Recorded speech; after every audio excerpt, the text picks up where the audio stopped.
Bà sửa đây này đó cái này ngàyนี้ public holiday chẳng mò anอัตบทមួយយកមកចែករំលែកជូនអ្នកទាំងអស់គ្នាស្ដាប់កំសាន្តបាទចឹងរីករាយសម្រាប់ទាំងអស់គ្នាបាទសូមអានអត្ថបទមួយដកស្រង់ចេញពីសៀវភៅជំនួយសតិភាគទី4ត្រង់ចំណុចគេនិយាយអំពីបទពិចារណាជុំវិញជីវិតតាមធម្មតាលាមកមានក្លិនស្អុយយ៉ាងណាផ្កាម្លិះផ្កាចម្ប៉ាមានក្លិនក្រអូបយ៉ាងណាធម្មតានៃជីវិតក៏តែងតែយ៉ាងនឹងឯងដោយដែលជាក់ស្ដែងចំពោះមនុស្សគ្រប់គ្នា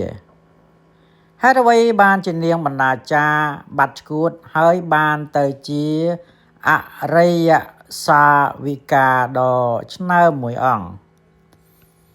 នេះមិនមែនមកពីកូនទាំងពីរនិងប្តីរបស់នាងរស់ឡើងវិញឬ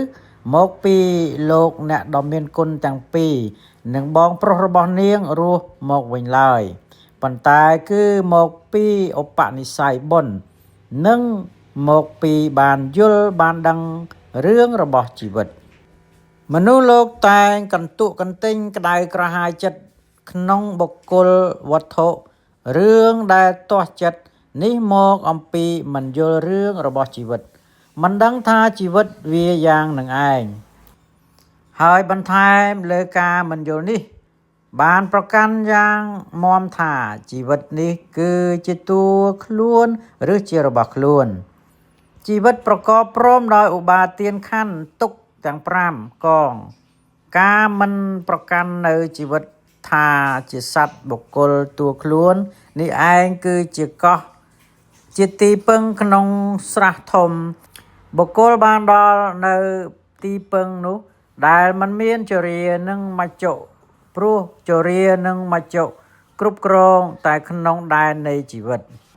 សត្វលោកជាទាសករនៃជីវិតខ្លួនឯងដោយមិនដឹងថាជីវិតនេះជាមฤតយោការមើលងាយអ្នកដទៃដោយថាគេជាអ្នកខ្សត់ត្រកូលទៀបថោកគេជាមនុស្សងងគេជាមនុស្សអាក្រក់ឬគេជាមនុស្សយ៉ាងនេះការមើលងាយនេះព្រោះហេតុតែខ្លួនឯងមិនយល់រឿងរបស់ជីវិតខ្លួនឯងងងសូម្បីតែជីវិតខ្លួនឯងជាឃាតករបាននាំយកខ្មាំង5នាក់មកឲ្យរស់នៅជាមួយសម្រាប់សម្លាប់ខ្លួនឯងក៏ខ្លួនឯងមិនដឹងខំតែប្រឹងលើកដំកើងជីវិតខ្លួនឯងហើយមើលងាយអ្នកដទៃបាទសៀវភៅជំនួយសតិភាគទី4ដែលរៀបរៀងដោយធម្មអាចារ្យបុត្រសវងបាទចែករំលែកបានប៉ុណ្ណេះថ្ងៃក្រោយមានឱកាសនឹងអានចែករំលែកជូនបន្តទៀតបាទសូមអរគុណ